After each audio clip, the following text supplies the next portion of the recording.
Ladies and gentlemen, boys and girls, welcome to the 100% Humboldt podcast with your host, Scott Hammond, and my new best friend, Wesley Chesbro. Glad to be here. How's it going, Wes? I'm doing good. Good to see you. So we were just talking, you've been 50 years this year from the Arcata City Council. That was my first student council at Humboldt State College was a little earlier, but my first elected office outside of student government was city council in 1974. Wow. So this spring it's 50 years. So when did it become Humboldt State University? Just shortly thereafter, mid-70s. Yeah. And now we look at the camera and go, Cal Poly Humboldt. So everybody has to correct that. I haven't quite gotten myself to CPH. That doesn't quite click for me. We're getting there. We're getting there. So here you go. Move that just a little bit closer. There you go. So you have a big history. So you were pretty young on the city council then. 22 years old. Yeah, I had a lot of chutzpah to decide to do that. That's a word for it. The 18-year-old vote had just happened a few years earlier, and the first person to take advantage of that was Alex Stillman, then Fairless. Right. She got elected in 72. Right. On the young people were really excited about having the vote. And honestly, I don't think probably she or I would have won those first elections in 72 and 74 if it weren't for a huge turnout in the dorms. Right. And Victor Green came in somewhere. A few years later. Yeah. 79, 80, something like that. Now, he tells me now that he works at In-N-Out Burger, he's like the ambassador. He's the greeter. He is the number one greeter. Hi, Victor. Great job for Victor. Oh, man. He's energetic. They'll just abundant fountain of energy. Yeah, no, still. And he goes, no, I was the first youngest mayor of Arcata. So he had to be pretty young. And you too. know what? They never made me mayor, so I never. You never were mayor? They rotated between the council members, but it didn't make that one. I was, I think, a little too full of myself. So tell me the Wesley story. Were you raised in SoCal like a lot of us and came to Humboldt? And love to hear that. When I was born, we lived in Arizona, although my mom didn't trust the hospital in Nogales.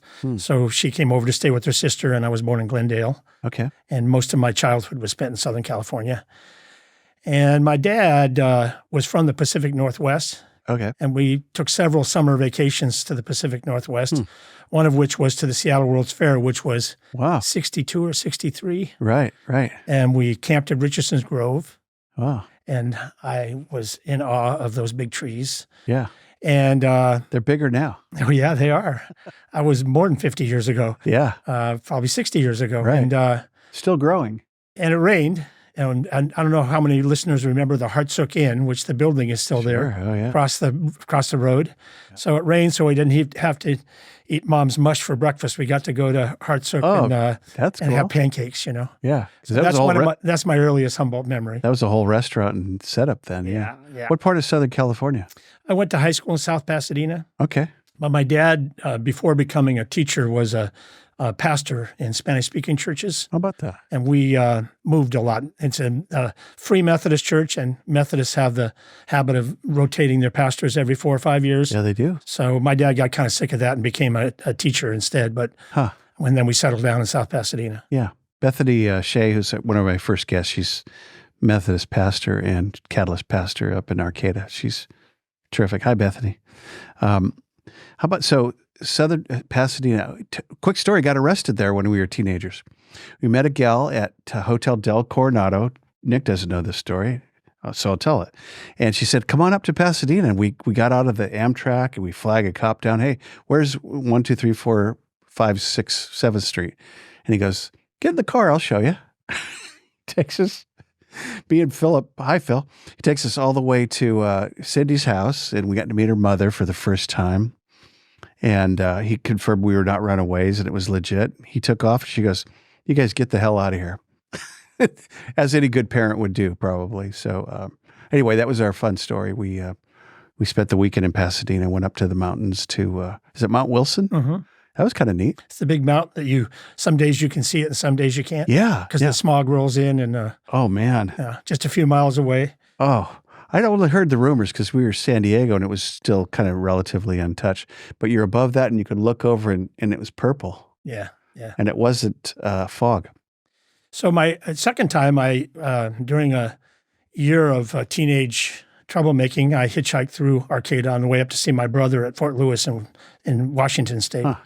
And spent the night in Arcata, and that would have been about 1967. How about that? Wow. So then you came up. Next time you see a hitchhiker or a young person that seems like they aren't quite anchored in any particular place, you might look at them and say, might be a future state senator. So that guy could. You better treat him like a human being. He'd go all the way. That's right. Yeah, that's right. He's another human being. So how did you then make that transition to Humboldt? Was it Humboldt State College? State College. Yeah. So it was Teachers College before that. Well, I don't go back that far. Yeah. Sorry. You're old, but you're not that old. I do go back to Humboldt State College. Well, I remembered Arcata. I remembered the Redwoods. And I was listening to your Patrick Leary interview where he talked about finding the place furthest west from New York. Yeah. Well, Patrick's I'm the point. example of the person who wanted to afford a state university education, but wanted to get as far north as I could get. And it felt, I've always had a hankering to get back to the Pacific Northwest. I thought Humboldt might be a stepping stone. I'd wind up on Puget Sound, but once I got here, I stayed. Let me locate Humboldt State for our watchers, listeners. It's right up here on the north. Here's Eureka, the county seat. It's funny because I do this all the time, so it's not even funny anymore. But Arcata is right here at the top, and that's where Cal Poly Humboldt is now, which is still a remarkable school. I think we can still call it Humboldt. Yeah, it's Humboldt. Did you go to Humboldt? I went to Humboldt, majored in recreation administration, class of 82. My kids go, what, recess? What is that? So anyway, so Janet Cole actually introduced me once at a Toastmasters thing. She goes, yeah, did you major in recess? What is that? It's so vaguely funny. So what did you study at Humboldt? Well, I studied first natural resources, and then I moved to political science. And here's the really weird story, is that I never graduated from Humboldt. I graduated from the University of San Francisco. How about that? When I got elected to city council, I thought politics was my education, and I dropped out. Wow. But from the get-go, Humboldt State College, now Cal Poly, was the place that nurtured me and gave me the confidence and made me really who I was and who I am. Right. So I still have always felt like an alum. And for years, Dr. McCrone at the time would introduce me as an alum at events. And I'd look at my shoes. So finally I went up to him and I said, Dr. McCrone, I hate to tell you, but I didn't graduate from Humboldt. Wow. And he looked at me and says, I know that. Look up alumni in the dictionary. That's funny. Turns out it just means attended. You went there. And then Connie Stewart nominated me, and I was selected to be one of the distinguished alums. Wow. And I had to get up in front of a whole room of people and say, I'm the first distinguished alum who didn't graduate. Didn't actually graduate. That's okay. I'm not pretending. It's true. Yeah. But in fact, my experiences as a student in student politics and the classes I took and the people I was inspired by really were what launched me into a lifetime of political activism. Sure. Now I was on just the backside and came up in 78, fall of 78. So Humboldt was a little bit more radical because of the Vietnam era in the early 70s, right? Yeah, I came in 1969. Okay. And the following spring, Nixon bombed Cambodia. Students got shot at Kent State for protesting, and radicalized a whole bunch of us. And students shut the campus down with a student strike. And there was a rally in the quad in front of the theater there by the Fulkerson Recital Hall, with virtually every student, not 100%, but probably 80% of the student body showing up. Huh. And I think I've heard that story. Did it shut down for a number of days? Wow. And the students went out, cut their hair, went out and canvassed for anti-war purpose in the community. It was quite an experience. They had a strike headquarters at what was Northtown's Books in Northtown, Arcata. Right. So. And that was 69? No, that would have been spring of 1970, I believe. Okay. Yeah. So Humboldt saw some ramifications from all that was going on nationally. And there was a convergence of things that happened. The Earth Day happened. Right. And the North Coast Environmental Center was formed. Open door clinic, which originally was a ragtag hippie clinic with a bunch of volunteer providers. That's Herman Spetzler. That evolved into our primary care provider of the county. Which is wonderful. Yeah, we're really lucky to have it, even though there's a lot of holes in the system. We call it the medical desert, Joni and I. Yeah. My wife had a stroke 9 months ago, and she's She's recovered fine, but the journey's been hellacious. The lack of specialty care is something that we feel all the time. Yeah. We want to support that big time. Yeah. So you graduated then, and then, I actually didn't. I'm sorry, you did graduate. I didn't graduate till many years later. Did you then end up living in San Francisco? No. I went when I was in Sacramento, which I guess we'll eventually get to here. Sure. I went to a branch campus in Sacramento. We did have to go to San Francisco on occasion for things, but took most of my coursework in Sacramento and graduated from the Sacramento branch campus. So give me the Ascension. So city council, right to state senator? No, it was a long and winding. There's a gap in there, right? A long and winding road. Okay. And I'll try to not elongate it any longer than it already is. 2 terms on the city council. Got elected twice. Helped manage the campaign for my predecessor on the board, Sarah Parsons. Sure. She was a remarkable lady, right? Well, she believed all the same things I did, but she had white hair and pearls and a Southern accent. She seemed to have a great rep. Was so diplomatic that everyone loved her. And I said the same things and as a 25-year-old, and people were, horrified. But she had a nice manner. She did. She did.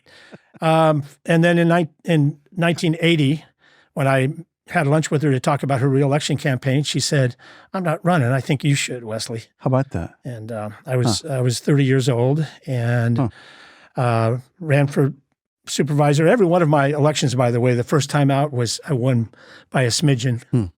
Fortunately, reelections came easier as time passed. Sure.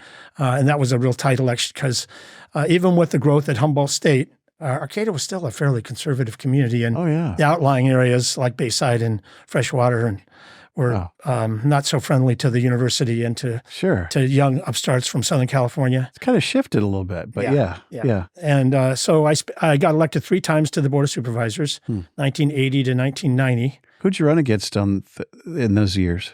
I think my first opponent was a guy named Tony Zanoni, who was from a longtime Humboldt family from down around Petrolia, I think, but who my memories, it's been a long time. Sure. I think he was in real estate. Okay. I know the name, I think. Yeah. And then actually the third time I ran unopposed, which was the only time in 10 elections I've had. Wow. And only one of them did I run unopposed. Those are the good ones. And easier. It's very strange, but you almost feel like you didn't have to work for it. Yeah. So it took me a little while to adjust to that. I still ran a campaign. I walked door to door and hung signs up because I thought the voters deserved to have me ask them. Connection. Yeah. So then I skipped over having been the first director of the Arcata Recycling Center.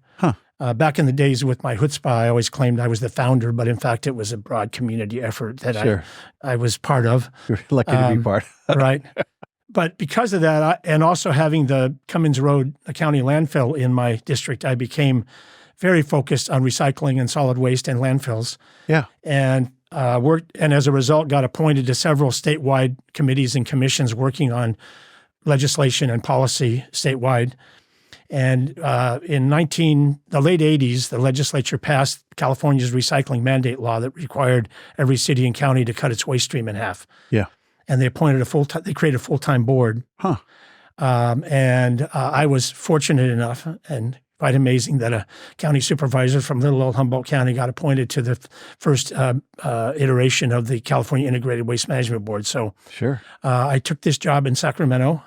So that's a full-time gig then. Yeah. Kept my home here.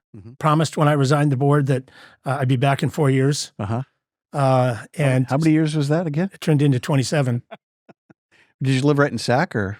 Outside in the burbs, out in the suburbs, Carmichael. Oh, yeah. But we kept our house on South H and stayed registered to vote here. Okay. And intended to return in 4 years, turned into 8. Got reappointed to the board.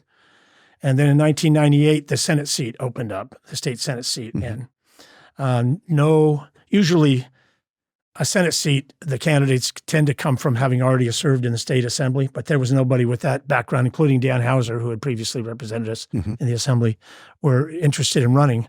So my phone started ringing and people saying, you ought to think about this. Yeah. So I ran for the state Senate and served in the Senate for the 8 years that term limits allowed me. Turned around 2 years later, ran for the assembly, So I kind of went the other way. Kind of went to high school first and then junior high school. So who'd you run against in the Senate, first of all? A guy named John Jordan. Jordan, okay. And he spent... down below? He's from a wealthy Texas oil family that owned a winery in Sonoma County. They spent $6 million on trying to get him elected. Jeez. And I had to raise half that to even be in the race. Show up, yeah. In the end, I beat him pretty good by about 10 percentage points, but it was intense. And the only thing he had to hang on me was he didn't have any experience or history of his own. And so he accused me of being a carpetbagger, even though my kids were born here. I'd owned a home here since my mid-20s. I'd voted in every election here. Wait, he's the one from Texas. Right. Well, I think he grew up here, but his family's from Texas. How about that? Anyway, it was hairy, but it wound up turning out pretty well. $6 million. That's a lot of money even now. Yeah. Huh. How about that? Who'd you run against the second time? I don't even remember. Now I'm asking, yeah.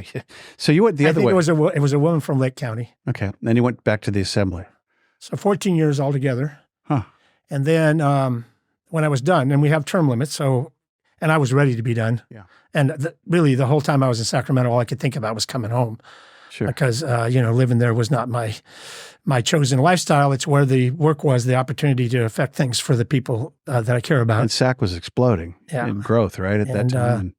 Hot and muggy. So I just constantly pined for home. But when I got done, my wife had evolved into a community college instructor in Sacramento. Oh, okay. Had been teaching for a number of years and wasn't ready to retire. So we spent a few more years there before we then came on home. And that's when we had the early morning United flight from SAC, right? We used to have at 5 a.m. and we get here pretty early. But it beats the heck out of driving. So. Oh man. But so I really felt a sense of loss when that went away. That was a pretty key flight. Yeah. Yeah. Wow. That's a nutshell. That's a history. So 40 years in either elected or appointed office. So if you were to grab top 3 takeaways of your mission in that public service, what were you about? What did you want to see? Well, that kind of evolved over time. Yeah. Because you could say I grew up in politics. I mean, when you elect a 22-year-old, they still have a lot of life lessons to learn. Oh boy. And I think I started out believing that the job of an elected official is to advance their own ideas and push forward a very specific agenda. Over a long period of time, I evolved into understanding that the primary job of an elected official is to bring people together of different points of view and to solve problems. And that means you don't let go of your personal point of view, but you first of all, respect other points of view. Right. And you realize that the solutions aren't going to happen unless you find a way for people to listen to each other and compromise. Yeah. And that was a long road. Man, I want to insert a comment right now about today and the environment we've been in. Well, as I went that way, the rest of the country went the other way. Yeah. And I'm not just talking about the right wing. I'm talking about the left wing. Everybody went to their corners, and compromise is a dirty word, Yeah. Yeah. And so that was a great frustration to me. Which is the strength of what we're built on, right, as a nation. Well, and I'm hopeful that this is a cycle we're in, and that people will, as we fail to address a lot of important problems, people will go back to trying to find mutually agreeable solutions. Super common thread with people that are sitting in that chair here for the last 6 months, right? That if people could figure out how to get it together and work together in the C word. Yeah, the other C word. So on the city council, I was part of a majority, and we made big changes in Arcata. We adopted a new general plan that protected all of the farm, most of the farmland around Arcata. We fought to establish the Arcata Marsh project. We started Humboldt County's first bus transit system. Right. Did a lot of, I think. Was the park part of that? Redwood Park, was that part of the establishment? That's another thing I learned. And the park is the community forest is a good example. You know, all of us stand on the shoulders of people before us, even the people who we disagree with a lot. Sure. And one of the things I have come to see is that people that we chased out of office and replaced did a lot of good things.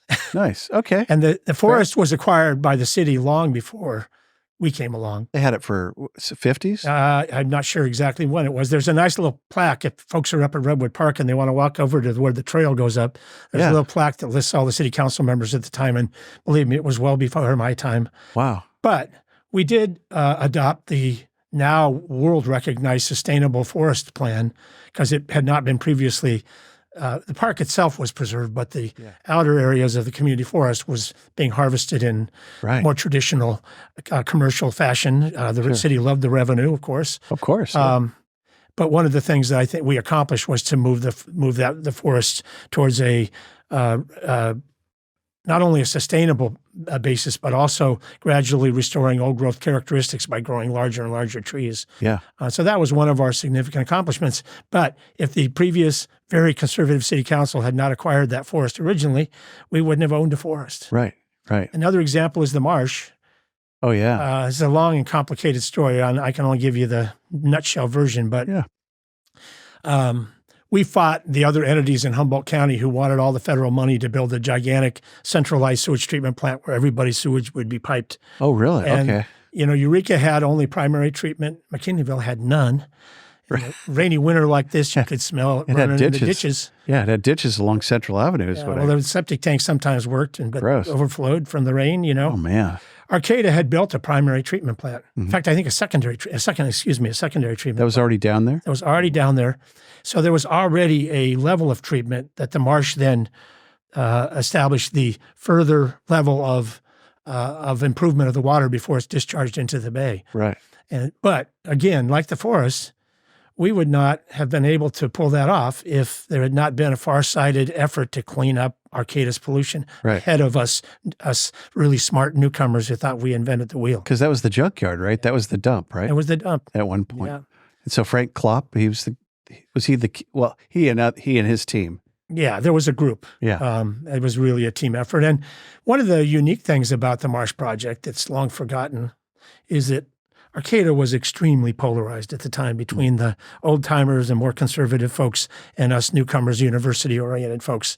And because of the cost of a giant regional plant and the fact that the city had already invested in the existing sewage treatment plant, it brought the sides together. We were a little nervous about pursuing the marsh because the state was threatening to put a building moratorium on Arcata and to punish us for not going along. Oh, wow. And we thought we better ask the voters if this is what they want. Because then if there's a price to be paid, at least the voters will have helped us decide this, right? Sure. So you put it on the ballot? So we put it on the ballot, and it was supported by everybody, and it passed with like 85% of the vote. So it was a moment of unity in a time when I love it. Redwood National Park, the Coastal Commission, all these forest practices were all very contentious, but the marsh did bring people together. And there was a working group of university folks, Frank Klopp, the engineer, Mayor Dan Hauser at the time, all working together to come up with this unique design. So this consortium of brains and agencies and real fast, because a lot of people would go, hey, I go to the marsh and I walk and I see birds. Real quick, in 30 seconds, it has a unique world-class iconic story, right? It was a dump that has been converted into something exponentially more useful.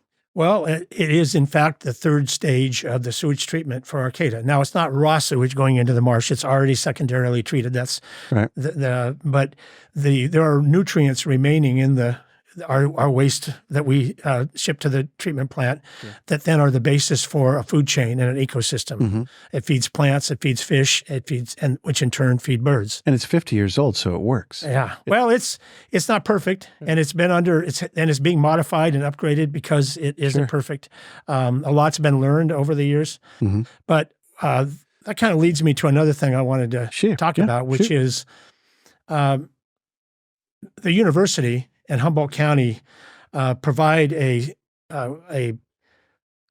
connection to the world that is not always recognized. And I'll give you a couple of examples. Sure. The marsh treatment system that was pioneered by Arcata has been replicated in communities all over the world. Right.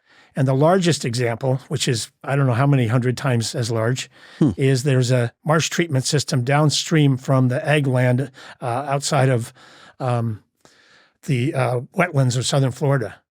Oh, how about that? And so the ag waste, the nutrients that are in the nitrogen from the fertilizer, and is filtered through the marsh, and winds up providing a much higher water quality that then flows into. Is that near the Everglades? It's the Everglades. That's what we're talking National about. Park. Okay. Yeah. Wow. So graduate students, Bob Gearhart, who was the engineering prof at Humboldt, who was part of the task force working group, and really he and his students did a lot of the actual engineering and design work. After he retired, he went off and worked with communities around the world, as did his students. And so it's an example of Humboldt, and I don't just want to confine it to Arcata, but Humboldt's capacity for experimentation, bringing together creativity and intelligence and experimentation, and then rippling out and having a beneficial effect. Another example, when I was on the Integrated Waste Management Board, there's a national group called the National Recycling Congress, and they have a big conference every year somewhere in the country where all the recyclers, private industry, environmental activists, government people all come together. And the whole time I was on the Integrated Waste Management Board, I attended those conferences. And every year there would be a Humboldt powwow of recyclers who were Humboldt State graduates. And I went, 50 people would show up, all alums. Humboldt State alums. At the conference? Well, it would be in a pub somewhere near the conference. Okay. Better yet. And people would go around and introduce themselves and talk about what they're doing. And two examples that I remember come to mind. One of them was, and this is pre-DeSantis. He was the solid waste director for the state of Florida and was pursuing recycling programs in Florida. Another one was the recycling director for American Airlines. And these were students who volunteered with the Campus Recycling Project and the Arcata Recycling Center. Yeah. Again, and by the way, on the staff at the newly created Integrated Waste Management Board, there were about 30 or 40 Humboldt State grads. So Humboldt has a heritage that ripples. And I think that continues. And we need to think of the university and the university growth and the diversification of the makeup of the student body as all our contribution to making the world a better place. Love it. I think it's a big part of who we are. I had a big connection to the Buck House, and I was in cluster, and we stayed and taught and learned up at the Buck House, which was CCAT. Was that what it was called? It was a model for recycling and gray water and the whole nine. I mean, maybe. Then out of that, and I don't know how much it's connected, but the Schatz Energy Lab is another example of where research has been done that makes a significant impact in terms of our efforts to move to more sustainable energy supplies and conservation in order to address climate change. So so that Buck House model and us knucklehead students that kind of hung out there.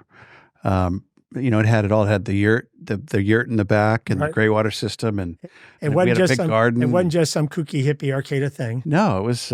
It's become mainstream. Yeah, now it's mainstream. Yeah, now that's what it's about. Yeah, it's interesting. So when I listen to you, you come from an era of where recycling was new and being adopted, where we were doing some major things in Arcata, the park, the Redwood Park. Community forest, which, by the way, I was going to say, it seems like it's really used a lot now. Like pre and post COVID, it's like people rediscover it, and like my wife runs there and hikes there all the time, and she says there's always people there. And it's a destination because it's closer in. It's not an old growth forest, but it is as close as we've got close in. You don't have to hike to headwaters or drive to Humboldt Redwoods or to Prairie Creek. Right. And people, I know when we have visitors, if they don't have the time or the ability to make it to the more outlying old growth redwood forest, it's a pretty decent substitute. It'll do, yeah. And it gets better as time passes because of the way the city is managing it. Yeah, and it ages well. And so Sequoia Park, on the other hand, in Eureka it's okay, but it's not the same. It's not the same size or anything. But I think the McKay Tract has some elements, some specific parts of it that do have some of those characteristics. And I'm not involved in it, and I don't know specifically. But my impression is that they aspire to move towards something comparable to what Arcata has done. Yeah. Gotcha. Yeah. So you've been part of a big bunch of history there. So who is Wesley Chesbro, and what do you want? Who am I? What do I want? Yeah. I was asked, so that's the two, Jody's father made up those questions. I'm sure he got it from some other guy, but the idea of how would you characterize yourself and what's your desire going forward for, say, the county or the world? Well, I guess, I grew up in a family that was involved in serving others, either through the ministry or through teaching. I'm the odd one out. I didn't become a school teacher. My wife, my brother-in-law, it's a thread through my whole family. But I do think that influenced me to believe that serving others is what it's about. And so that's what I've really spent my life doing. And I'm still to some degree through some volunteer work in a much smaller capacity, trying to continue to do my part, And recent events, including the increased understanding of climate change, have really challenged my my belief in the direct line of improvement in the human condition. I think as an idealist in the 60s and the 70s, that was the dream. And now I realize that there's steps forward and steps back, and we've got a long ways to go, but making the world a better place for not only for all species, but also for human beings. Amen, brother. And so that's always been real high on my list. And I always felt, as much as when you run a campaign, you're putting yourself out there and it's kind of an ego trip, I always felt like I was part of something bigger than myself, and that it was really a larger effort to improve things. Yeah, I like it. I like the concept of stewardship and being that guy. So we talked about the past a little bit. Let's talk about the present real quick in terms of what you see happening, Humboldt, Northern Humboldt, and then we'll talk a little bit about the future, what you would like to, what you see, what you'd like to see.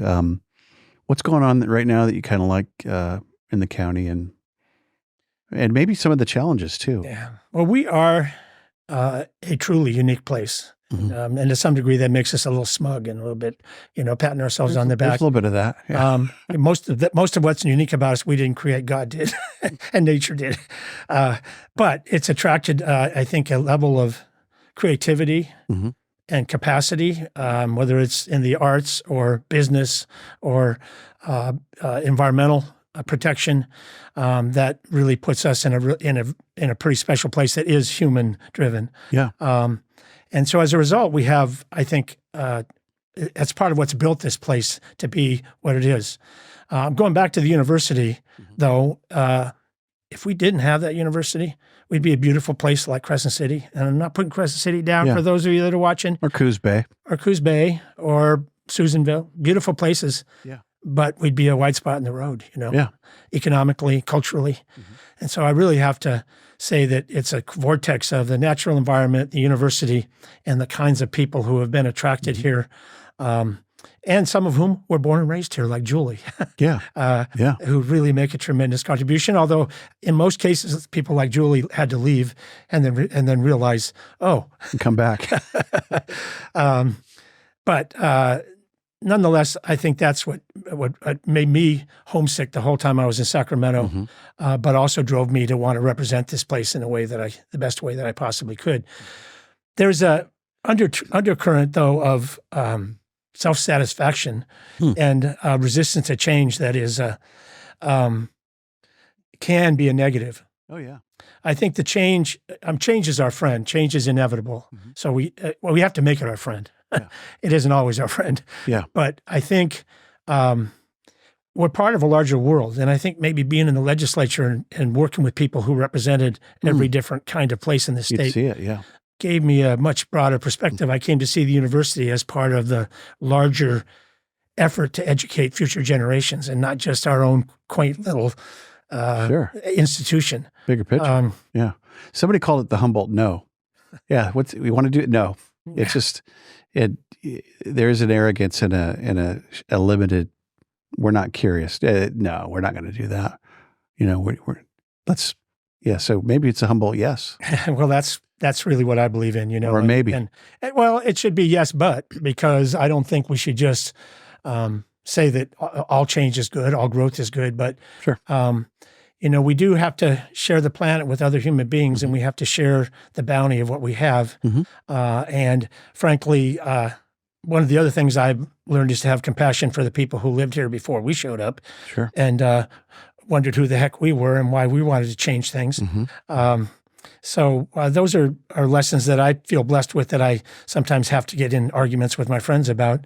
One of the things that happened to me when I came home, it was about the time that Josiah Lawson was murdered.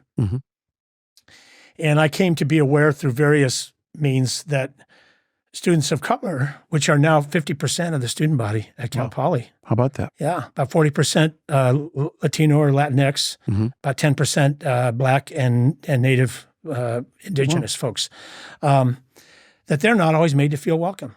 And, Arcata, I do remember Lake Wobegon on NPR. Absolutely. Well, every Saturday. My line about Lake Wobegon is, all the children are not above average, and Arcata's not nirvana. Yeah. And and we have our imperfections, and racism exists everywhere. Sure. And I one particular thing that really pushed me was there were a couple of graduate students at Humboldt who did a project where they interviewed students of color about their experience of living in Arcata. And then they put them online, and I watched some of them. Not too flattering. Broke my heart. Yeah.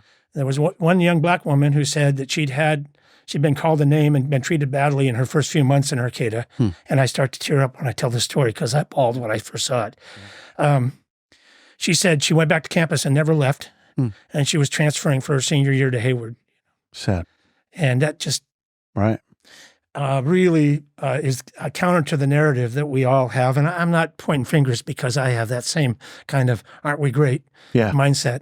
Yeah. But I decided to get involved in a small way in volunteering to try to make Arcata feel like a more welcoming community for those students. Actually, all students, but specifically focusing on students of color. Yeah. So I'm part of a working group called Home Away from Home. And 4 times a year, we do community potlucks where we invite all students, but our message is really directed to the students of color. And we feed a couple hundred students, and we provide each of them with a bag of goodies, household goods, and personal care items. That's cool. Where do you do the dinner? At the D Street Community Center, Neighborhood Center, which is right there by the off-ramp. Just walk as a student, go right there. And we've contemplated trying to move somewhere bigger because that place sometimes gets packed with students. Right. I hope the fire marshal isn't watching or listening. We won't tell them. But it's so close to campus, and the students we most want to reach are students like that young woman who've been delivered a message that they don't belong here. Yeah. And we want to deliver a message to them that they do.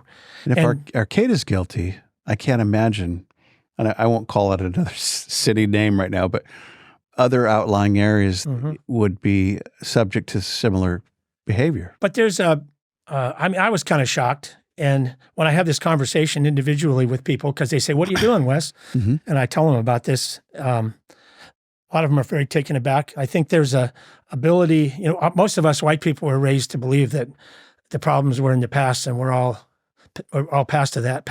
LBJ fixed all that. Yeah. Yeah. And the 60s took care of that. Right. Yeah, no. And when you live in a generally tolerant liberal community, there's a difficulty in seeing what's wrong as well. That's really great. It gives me a chance to have a conversation with people and talk to them about it, make them think about it too, That must have a name, that obtuse blindness to, whether it's liberal or conservative or in moderate, I think there's a blindness to self-reflection. Yeah. It's not just individual reflection. Yeah. It's not finger pointing. It's not saying because you haven't noticed it, you're some kind of terrible person. Right. It's learning. It's a path. But it's really discomforting. Yeah. It's not a comfortable topic. Yeah. I think it's great you brought it up, by the way. But to think that we would suffer from that those are the guys that we love. We want to bring everybody into the and they're the future environmental engineers who are going to go out and provide big solutions and change the world. And the world is not all especially and increasingly California, is not all middle-class white people, you know.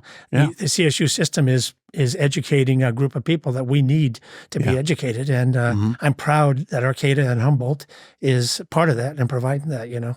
So the other volunteer gig that I've recently resigned from, but I spent quite a few years after I left the legislature on the board of something called the Pacific Forest Trust. And it's a forest conservation organization that works to provide financial incentives for private forest landowners to prioritize not just producing lumber, but producing trees that sequester carbon and fight climate change, provides wildlife and fish habitat.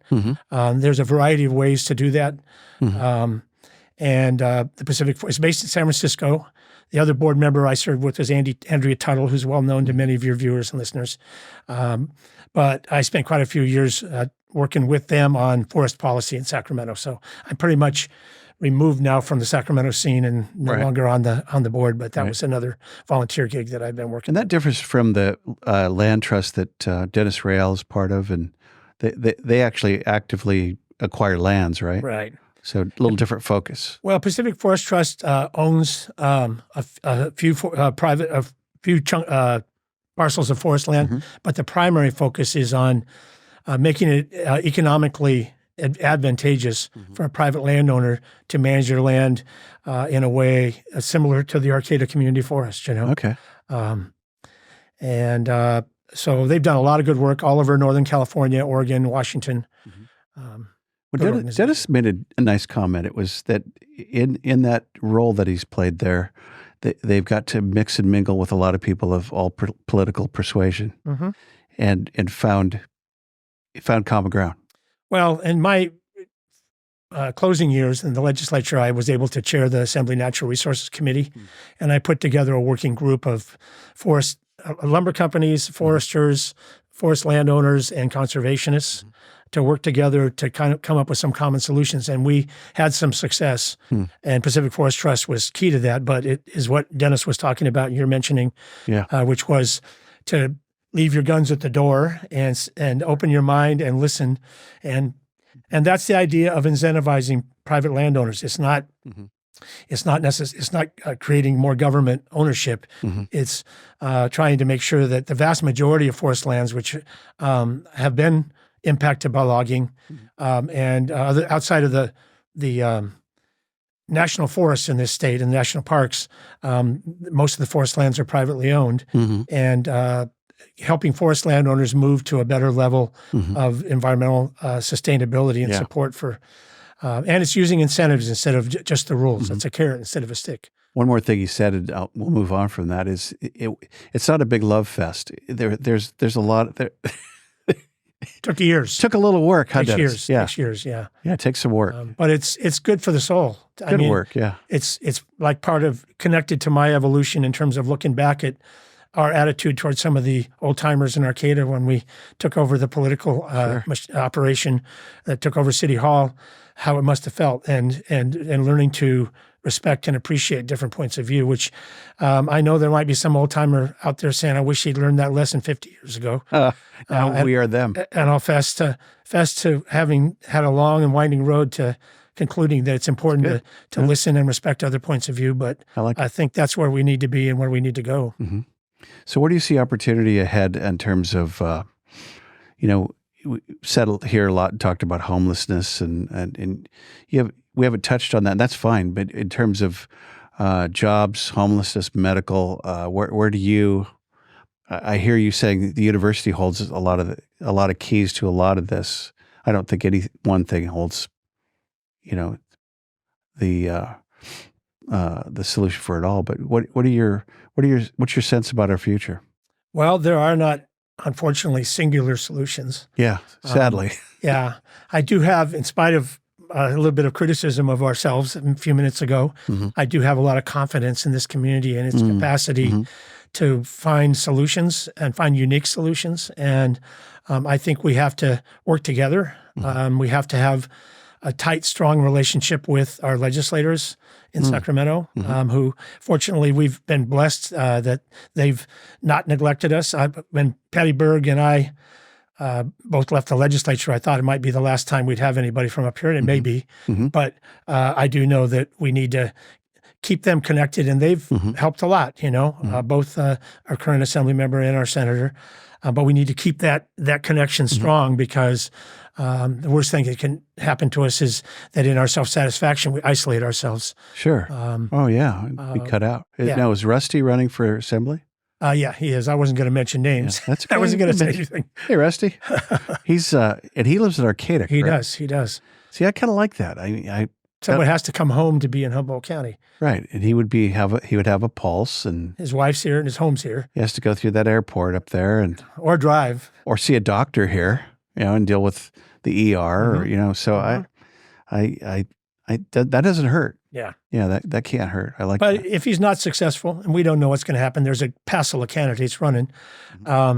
We have to work as we did with Mike McGuire and Jim Wood to make sure that they know us and care for us. And also our current congressman, our previous congressman, Mike Thompson, make sure that they're connected, even if they live 200, 300 miles away. And they seem to pay attention to Humboldt, right?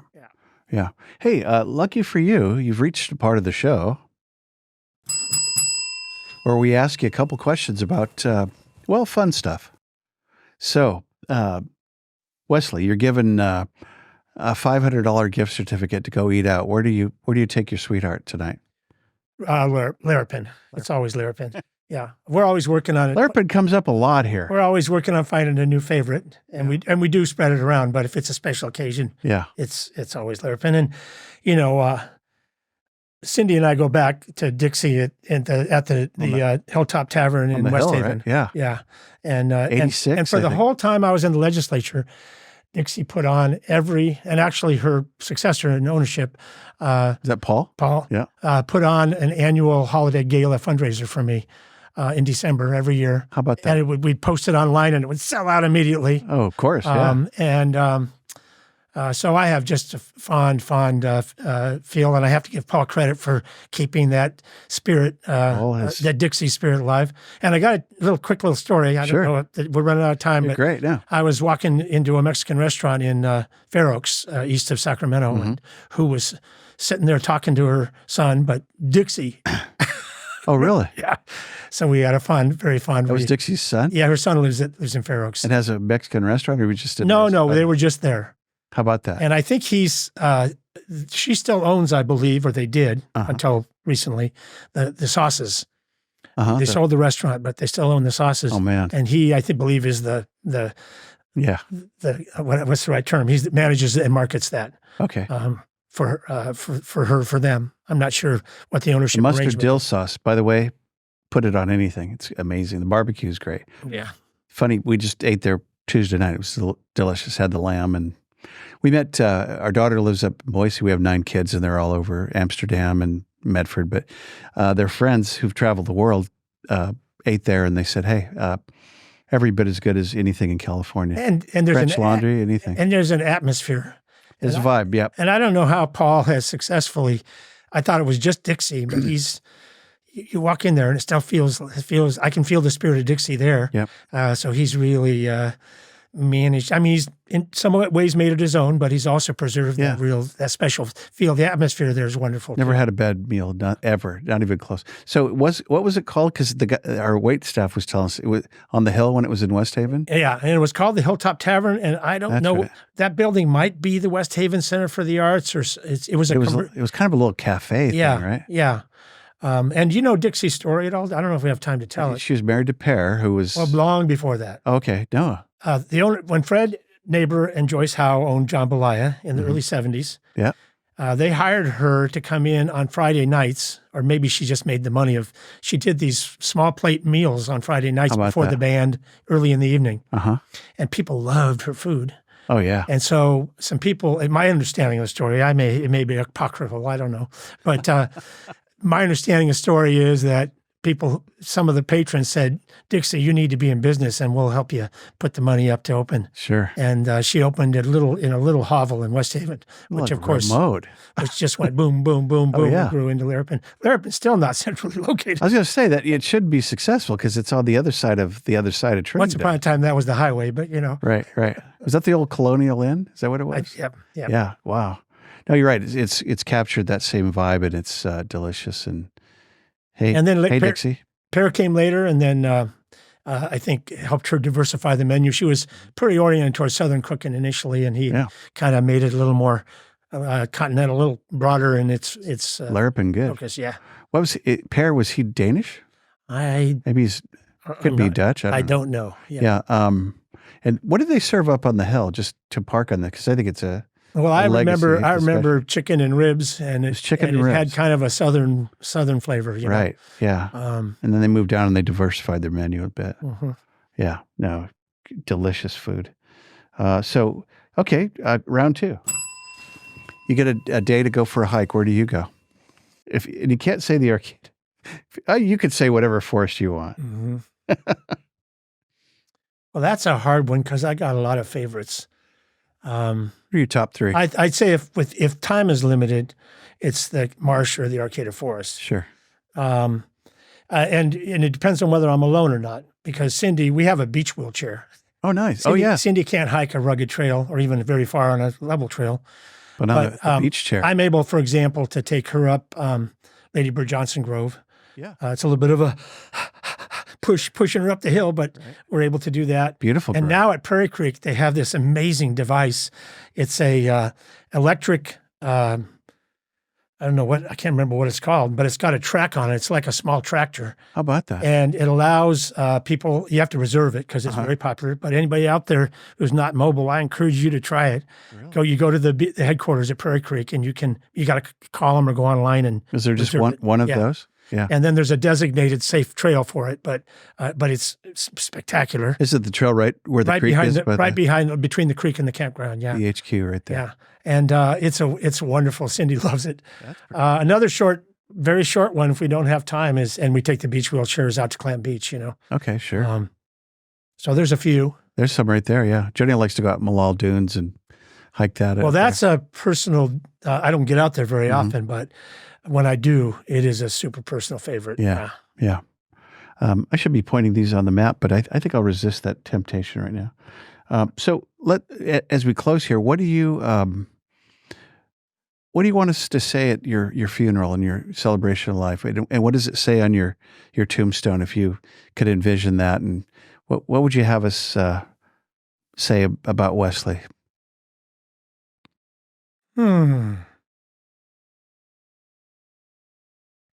Well, that I cared a lot, that I realized that life is a journey and not a destination, and that it's a learning curve, and I had to be open to learning that I didn't know as much as I thought I knew. Such a great lesson.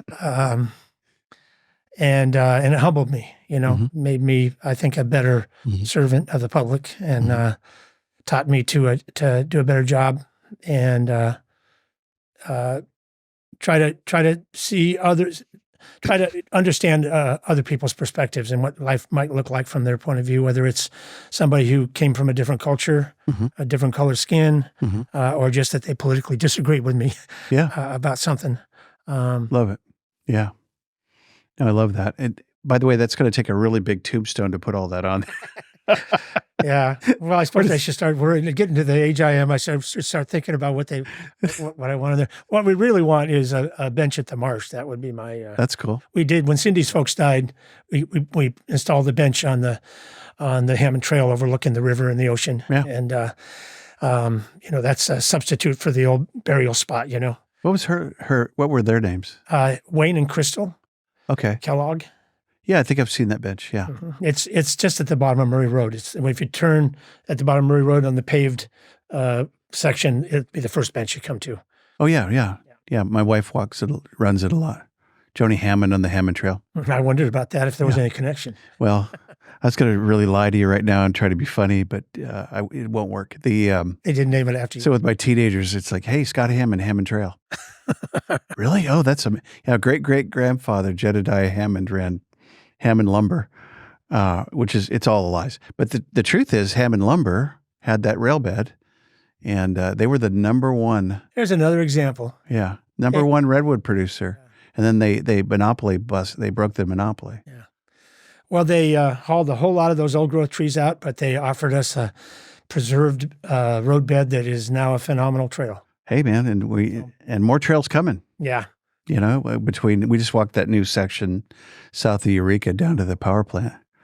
It was magical. I'm looking, there's this cloud show going. I'm going, it's sweet. It's not raining and it's not very warm or sunny, but it was just views. That impulse to restore wetlands has spread from Arcata to Eureka and beyond. Mm-hmm. Interesting. Yeah. The trail ethos. And we're going to get one to Blue Lake one day. And then I guess one to, I don't know, San Francisco. Well, that's what they say. It'll be probably not in our lifetime, but yeah. It's a great dream, and I'm all for it. They'll get started. Hey, Wesley, appreciate your service. Thank you for everything you've done for the county and are doing. Thanks for inviting me. Yeah, hope to see you soon, and thank you again. Well, thank you. All right, have a good day.